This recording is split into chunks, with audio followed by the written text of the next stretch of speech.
তখন আমি প্রধানমন্ত্রীকে ফোন করলাম, আমি একই কথা বললাম যে আমাদের সারাউন্ড করে এখানে প্রয়োজনে আমাদের আর্মি ঢুকাতে হবে। তো উনি আমাকে বললেন তুমি আমেরিকায় বসে বেশি বুঝো না, আমি দেখছি। সো এখানে বস্তুত আমার তো আর কিছু করার থাকে না। তো এখন বিডিআর এর যখন ঘটনাটা ঘটে গেল, আমি হতভম্ব হয়ে গিয়েছিলাম। আমার মেয়ে, বড় মেয়ে, ওর জন্মদিন হচ্ছে 19শে ফেব্রুয়ারি। এখন আমি আমার বাবাকে হারিয়েছিলাম আমার যখন 5 বছর বয়স। আমি ছোটবেলা থেকে আমার বাবাকে মিস করেছি। হ্যাঁ, আমি অন্যান্য ছেলে মেয়েকে যখন দেখতাম তাদের বাবার সাথে হাত ধরে যাচ্ছে, আমার আমার ভিতরে খুব বেদনা দিত যে আমার তো আজকে বাবা নেই। তো আমি একটা প্রতিজ্ঞা করেছিলাম যে আমার 2 মেয়ে যতদিন পর্যন্ত 18 বছর না হবে, আমি অন্তত পক্ষে চেষ্টা করব তাদের জন্মদিনগুলো অ্যাটেন্ড করতে। আর কিছু নাই যদি পারি, জন্মদিনগুলো আমি অ্যাটেন্ড করব। তো সেই উদ্দেশ্যে আমি 18ই ফেব্রুয়ারি আমার বড় মেয়ে তারার জন্মদিনে আমি আমেরিকা চলে আসি। তো আমেরিকা যখন এসেছি, আমেরিকা আসার পর আমার এখনো স্পষ্ট মনে আছে 25 তারিখ, 25শে ফেব্রুয়ারি, আমার এক আত্মীয়র বাসা পিলখানার ঠিক পাশে। তো সেই আত্মীয় আমাকে ফোন করে বললেন যে এখানে তো গোলাগুলি হচ্ছে, অনেক গোলাগুলি হচ্ছে। তো এই কথা শুনে আমি সাথে সাথে ডিসিশন নিলাম যে আমার তো যোগাযোগ করতে হবে, বিকজ আমি স্বরাষ্ট্র প্রতিমন্ত্রী, আমার আমার দায়িত্ব কিছু আছে এখানে। তো আমি তখন সাথে সাথে আমাদের আইজি সাহেবকে ফোন করলাম, নূর মোহাম্মদ সাহেব। আমি আইজি সাহেবকে কল করে আমি ওনাকে জিজ্ঞেস করলাম যে পরিস্থিতিটা কি কি হচ্ছে ওখানে। তো উনি একই কথা বললেন যে এখানে ব্যাপক গোলাগুলি হচ্ছে এবং এই তা আমি বললাম তো ব্যাপক গোলাগুলি হচ্ছে, আপনারা পদক্ষেপ কি নিয়েছেন এই পর্যন্ত? বিকজ কনক ভাই, আমি যতটুকু জানি এরকম যে কোনো ইনসিডেন্ট যদি হয়, টেরোরিস্ট অ্যাটাক বা এরকম বিদ্রোহ টাইপের যদি কিছু হয়, তাহলে ফার্স্ট থিং যেটা করতে হয় ওই পুরা কম্পাউন্ডকে ঘেরাও করে ফেলতে হয়। হ্যাঁ, you must seal the area. যাতে এখানে এতে পারপাস আছে, একটা মূল কারণ হচ্ছে এখানে যারা অঘটন ঘটাচ্ছে বা ঘটাতে চাচ্ছে তাদেরকে একটা ক্লিয়ার মেসেজ দেওয়া যে তারা এখান থেকে বেরোতে পারবে না। তো আপনি যখন এই সংকেতটা দেবেন তাদেরকে, এটার একটা ইম্প্যাক্ট হয়, তারা হয়তো সেই অঘটন নাও ঘটাতে পারে, তারা যদি জানে যে তাদের পালাবার পথ নেই। এবং then what you need to do, the second thing is প্রয়োজনে you send in a force to rescue and to take out the perpetrators. যারা এখানে অঘটন ঘটাচ্ছে তাদেরকে আঘাত করার জন্য একটি ফোর্স পাঠাতে হয়। সো আমি আইজি সাহেবকে বলেছিলাম আমাদের র্যাব আছে, আমাদের সোয়াট টিম আছে, আপনি এই র্যাব সোয়াট টিমকে রেডি করেন, প্লাস পুরা এলাকা ঘেরাও করেন। তো উনি বললেন এটা তো বিশাল এলাকা। আমি বললাম প্রয়োজনে আপনারা আনসার বাহিনী ডাকেন, আনসার বাহিনী ডেকে সারাউন্ড করেন। উনি বললেন ওরা তো গুলি করছে। আমি বললাম গুলি করছে, আপনার গুলির রেঞ্জের বাইরে সারাউন্ড করেন, কিন্তু মেসেজটা পৌঁছাতে হবে যে এখান থেকে পালাবার পথ নেই, এবং প্রয়োজনে আপনারা আর্মি কল করতে হবে। তখন আমাকে আইজি সাহেব বললেন যে আমরা তো এই ধরনের কোনো নির্দেশনা পাইনি, তাছাড়া আমার সাথে এখানে মন্ত্রী মহোদয় আছেন। সো এটাই উনি ইঙ্গিত করছেন, আমি ধারণা করছি যে আপনি মানে আমি স্বরাষ্ট্র প্রতিমন্ত্রী যেই সাজেশন দিচ্ছি বা ইনস্ট্রাকশন দিচ্ছি সেটা তিনি ফলো করতে পারবেন না, বিকজ ওখানে মন্ত্রী আছেন, স্বরাষ্ট্রমন্ত্রী আছেন। তো আমি সেই মেসেজটা বুঝে আমি স্বরাষ্ট্রমন্ত্রীকে ফোন করলাম, মন্ত্রীকে ফোন করে একই কথা বললাম যে আমাদের ঘেরাও করতে হবে, ঘেরাও করে আমাদের নেসেসারি ফোর্স ঢুকাতে হবে ভিতরে। তো উনি আমাকে বললেন যে এই বিষয়টা মাননীয় প্রধানমন্ত্রী দেখছেন। তখন আমি প্রধানমন্ত্রীকে ফোন করলাম, আমি একই কথা বললাম যে আমাদের সারাউন্ড করে এখানে প্রয়োজনে আমাদের আর্মি ঢুকাতে হবে। তো উনি আমাকে বললেন তুমি আমেরিকায় বসে বেশি বুঝো না, আমি দেখছি। সো এখানে বস্তুত আমার তো আর কিছু করার থাকে না। হ্যাঁ, তো এই মুহূর্তে আমিও দর্শক হয়ে গেলাম আপনাদের সবার মতোই, এবং বাংলাদেশের সব সব হতভাগ জনতার মতো আমরা দেখলাম এই হত্যাযজ্ঞ গুলো চললো, এবং 57 জন সেনা অফিসারকে আমরা নির্মম ভাবে হারালাম। এটা বাংলাদেশের জন্য যে যে ক্ষতি হয়েছে, আমি মনে করি যে সেনাবাহিনীর মেরুদণ্ড সেদিন ভেঙে দেওয়া হয়েছিল। কারণ এই সেনা অফিসার গুলো ছিল তুখর, চৌকস এবং দেশপ্রেমিক। হ্যাঁ, আমার সৌভাগ্য হয়েছিল ওনাদের সাথে সাক্ষাৎ করার। আমার একটু বলতে হবে, কারণ এটা আমার জন্য খুব ইমোশনাল একটা ব্যাপার। কারণ খুব অল্প সময়ের ভেতর বিডিআর এর যে ডিজি ছিলেন জেনারেল শাকিল আহমেদ, ওনার সাথে কিন্তু আমার ভালো একটা রিলেশনশিপ গড়ে উঠেছিল।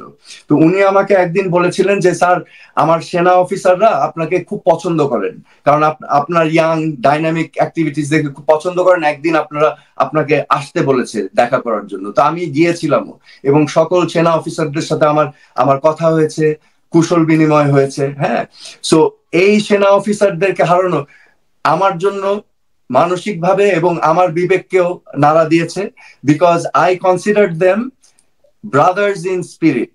আমি এই কথাটা বলছি, ব্রাদার্স ইন স্পিরিট মানে তারাও দেশপ্রেমিক ছিলেন এবং আমি জানতাম, এবং আমিও দেশপ্রেমিক। ওই জায়গায় আমাদের একটা অটো কানেকশন ছিল। আমি নিজে মর্মাহত হয়েছি এবং আমি ব্যথিত হয়েছি ওনাদের এই হত্যাকাণ্ড। 18 ফেব্রুয়ারি পর্যন্ত আপনি ছিলেন বাংলাদেশে। জি।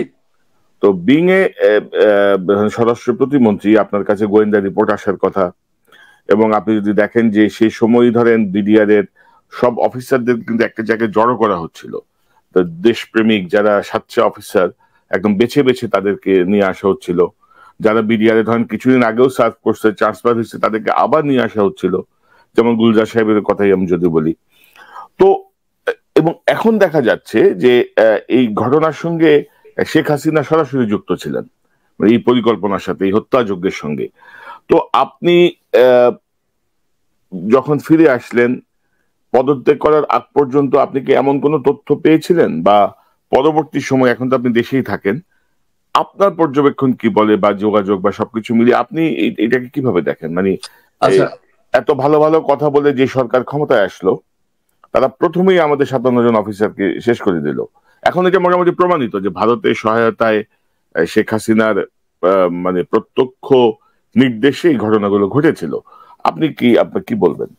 আচ্ছা, এখানে পারসেপশনের একটা বিষয় আছে।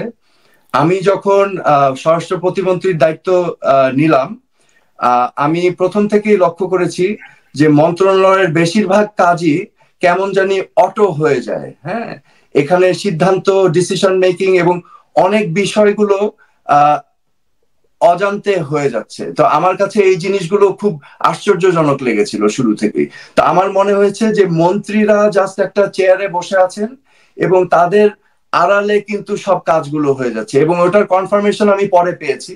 কারণ অদৃশ্য ভাবে ইনস্ট্রাকশন আসছিল, আমি নোটিস করেছি, যেটা হয়তো গতানুগতিক ফাইল সই করা ওগুলো তো আসবেই মন্ত্রীর ডেস্কে। হ্যাঁ, কিন্তু যেগুলো ডিসিশন মেকিং, যেগুলো পলিসিগত ডিসিশন, সেই ডিসিশন গুলো আমার সম্পৃক্ততা পাইনি। মানে আমি যেটা বোঝাতে চাচ্ছি যে ডিসিশন গুলো কেমন জানি অটো হয়ে যেত। পরবর্তীতে আমি দেখলাম যে সচিবরাই মূলত সমস্ত কার্যকলাপ গুলো করছে, এবং সেটা শুধু আমার মন্ত্রণালয়ে না, এটা সকল মন্ত্রণালয়ে একই ধরনের চিত্র আমি দেখলাম, যে মন্ত্রীদের ভূমিকা হচ্ছে রাবার স্ট্যাম্প, এবং ডিসিশন আসছে সচিবদের মাধ্যমে, এবং সচিবদের কাছে ইনস্ট্রাকশন আসছে মুখ্য সচিবের কাছ থেকে। So you see the chain. এটা তো এরকম হওয়ার কথা না। একটা পলিটিক্যাল সরকারের পলিসি আসবে সরকারের কাছ থেকে, ক্যাবিনেট থেকে, তাই না? আপনি যদি আরেকটু পিছনে দেখেন, আপনার পলিটিক্যাল দল যখন ক্ষমতায় আসে, তারা একটা পলিসি ফ্রেমওয়ার্ক নিয়ে আসে এবং তারা জনগণের কাছে প্রতিজ্ঞা করে যে আমরা ক্ষমতায় আসলে এই কাজগুলো করব, তাই না? সো এবং তারা যে পলিসি ফর্মুলেট করে, সেটা আবার করার কথা আপনার গ্রাসরুটস এর পালস বুঝে। যেমন একটি দলের গণতন্ত্র থাকলে আপনি গ্রাসরুটস ইউনিয়ন পরিষদ আছে, ওয়ার্ড কমিটি আছে, এই সকল নেতৃবৃন্দর ফিডব্যাক নিয়ে আপনার সেন্ট্রাল কমিটি থাকে, ওয়ার্কিং কমিটিতে আলাপ হয়, আলাপ করে পলিসি ফর্মুলেশন হয়, সেটা প্রেসিডিয়ামে যায় আওয়ামী লীগের ক্ষেত্রে, এবং তারপরে সেই পলিসিটাকে ইমপ্লিমেন্ট করে যদি সেই দল ক্ষমতায় আসে। এই তো হওয়ার কথা। বাট আমি লক্ষ্য করলাম এরকম কোনো টেন্ডেন্সি ছিল না। এই পলিসিগুলো কোথা থেকে যে আসতো, এবং আমি যতটুকু ট্র্যাক করতে পেরেছি এই সচিবদের মাধ্যমেই একতরফা ভাবে ইনস্ট্রাকশন গুলো আসতো। তো এটা কি শেখ হাসিনাকে মুখ্য সচিবকে বলতেন, মুখ্য সচিব সেগুলো কার্যকর করতো না? এখন মুখ্য সচিব কার ইনস্ট্রাকশনে চলে এটা তো আমি বলতে পারবো না, এটা আপনার বুঝে নিতে হবে। হ্যাঁ, সো আমি যে কথাটা বলছিলাম, আপনি শেখ হাসিনাকে কি ডাকেন? আমি শেখ হাসিনাকে হাসিনা আপা ডাকি। হাসিনা ডাকতাম না। আচ্ছা, তো আপনার এই আপার সাথে কি বিরিয়ানি কোনো কথা হয়নি পরবর্তীতে আপনার সাথে, যে আপনি জানতে চান না যে কেন আপনি এটা করলেন বা কি বিষয়? আচ্ছা, এখানে একটা ইন্টারেস্টিং ঘটনা ঘটেছে। আমি শেখ হাসিনাকে 2001 থেকে 2007 সাল বা ক্ষমতা আসা পর্যন্ত একরকম দেখেছি, এবং ওনার ভিতর ব্যাপক চেঞ্জ দেখেছি ক্ষমতায় আসার পর। 2001-এর আগে আবার একরকম দেখেছি, মানে উনি যখন ক্ষমতায় থাকেন উনি একরকম, ক্ষমতার বাইরে থাকলে ওনাকে অন্যরকম। সো ক্ষমতার বাইরে যখন ছিলেন 2001 থেকে 2008-9 সাল পর্যন্ত, আমি 5-6 বছর ওনার সাথে ক্লোজলি কাজ করেছি। ওনাকে দেখেছি উনি এনগেজ করতেন, কথা শুনতেন, মানে আলাপ আলোচনা করতেন, ডিসকাশন বলার সুযোগ ছিল।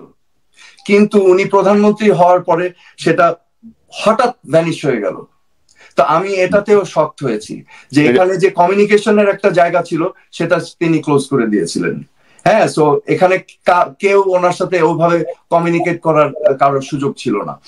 এবং আমি ফেব্রুয়ারি মাস পার হয়ে মার্চ মাসের 10 তারিখে যখন ফেরত আসলাম বাংলাদেশে, আমার ফোকাস ছিল তদন্তটা ঠিক মতো যেন হয়। কিন্তু আমি দেখলাম এই ক্ষেত্রেও আমি খুব আশ্চর্য হয়েছি। এই তদন্ত করার জন্য একটা কোঅর্ডিনেশন টিম করে দেওয়া হলো, এবং কোঅর্ডিনেশন টিমের লিড দেওয়া হলো আমাদের কমার্স মিনিস্টার কর্নেল ফারুক খানকে, এবং আমাদের কোনো সম্পৃক্ততা রাখা হলো না। সো আমাদের মন্ত্রণালয়ের সকল কাগজপত্র, সকল ইনফরমেশন, সবকিছু ফ্রি অ্যাক্সেস চলে গেল ওনার কাছে, এবং ইনভেস্টিগেশনের কি হচ্ছে না হচ্ছে কোনো কিছুতেই আমাদের কোনো ইনভলভমেন্ট রাখা হয়নি। সো আমরা অনেকটা মানে অন্ধের মতো ছিলাম বিডিআর তদন্ত নিয়ে। তো আপনি পদত্যাগ করলেন কেন হঠাৎ করে 5 মাসের মাথায়? আপনার পদত্যাগের মূল কারণটা কি ছিল? ওই যে আমি শুরুতে বলেছিলাম যে আমি ইন্সপায়ার্ড ছিলাম যে বাংলাদেশে একটা গুণগত চেঞ্জ আসবে, একটা সিস্টেমিক চেঞ্জ আসবে। আমি সেই বিশ্বাস নিয়ে কিন্তু আমি ইলেকশন করেছিলাম এবং আমি প্রতিমন্ত্রীর দায়িত্ব নিয়েছিলাম। But I felt completely betrayed. আমি ফিল করেছি আমি আস্থা রেখেছিলাম আমাদের প্রধানমন্ত্রীর উপর। She betrayed me, she betrayed the party Awami League, and she betrayed Bangladesh.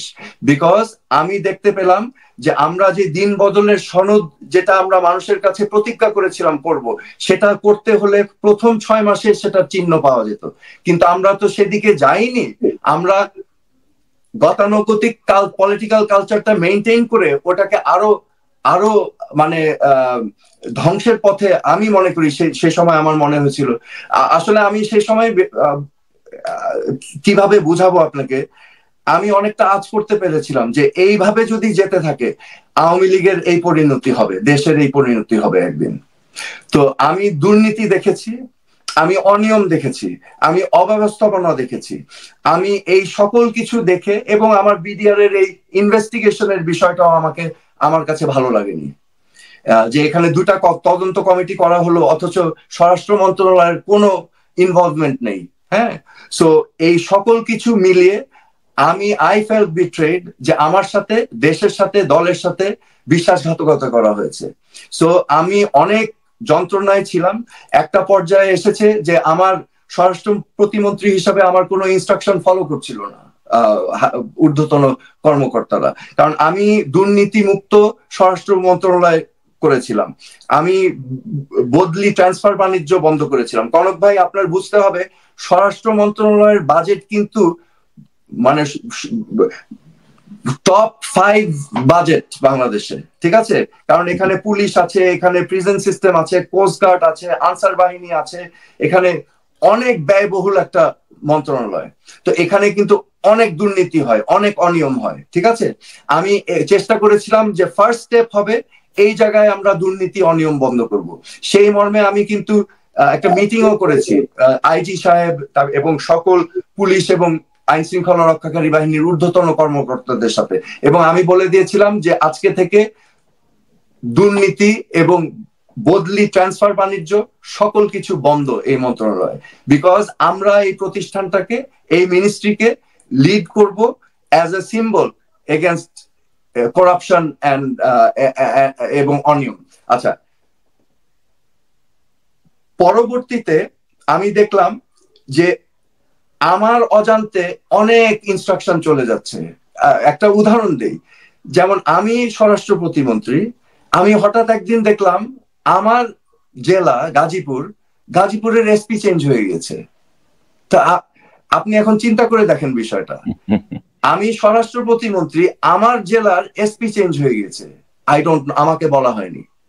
এবং এভাবে বিভিন্ন জায়গায় পরিবর্তন হচ্ছে, এই বদলি, ট্রান্সফার সব হচ্ছে একটা অদৃশ্য জায়গা থেকে।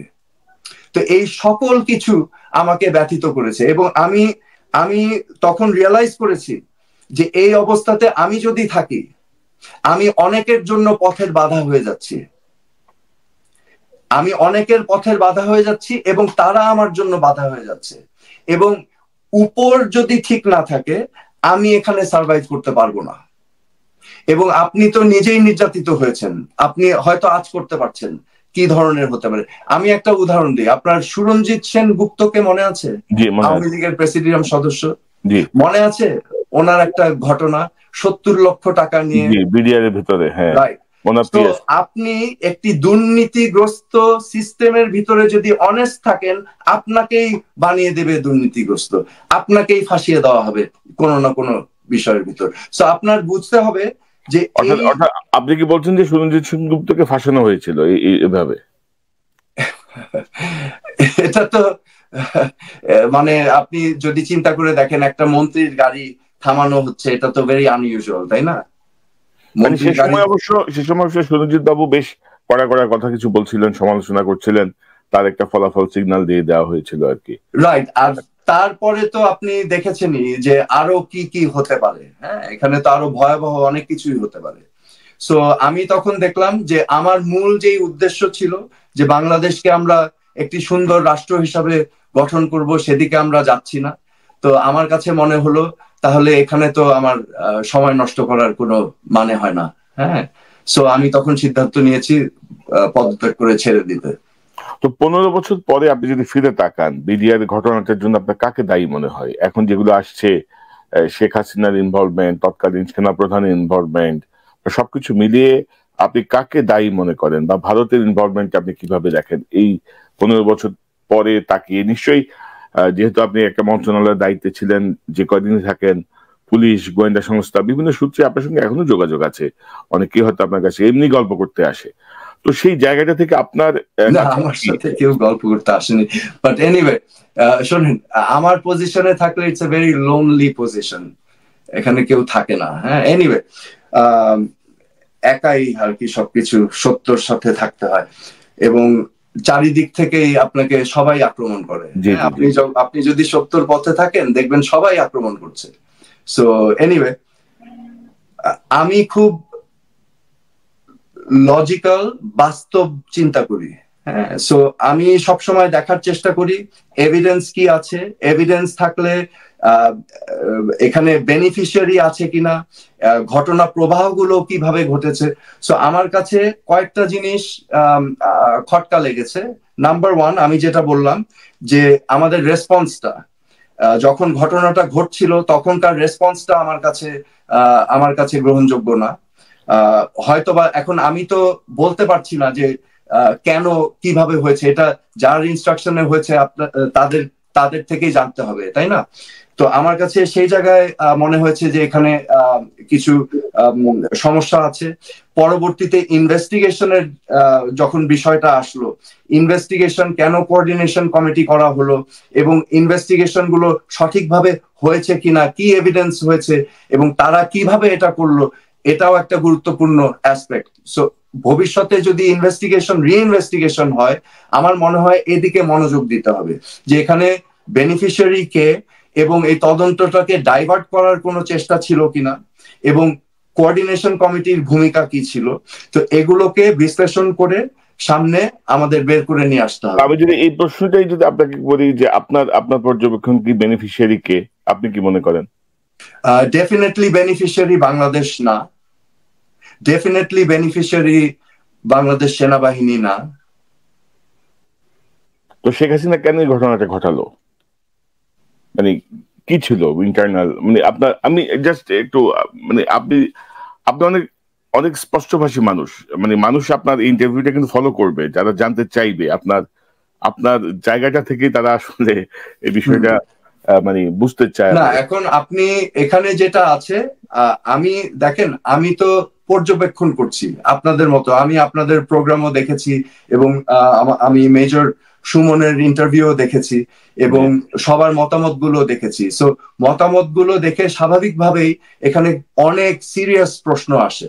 হ্যাঁ, অনেক সিরিয়াস প্রশ্ন আসে, ঠিক আপনাদের মতো আমারও একই প্রশ্ন, যে এখানে আসল ঘটনাটা কি সেটা উদ্ঘাটন করা খুবই জরুরি আমাদের জন্য, বাংলাদেশের জন্য। এবং জি, এখন যে সেটআপ আছে সেই সেটআপ কি পারবে এটা উদ্ঘাটন করতে, মনে করেন আপনি? উদ্যোগ তো নিতে হবে।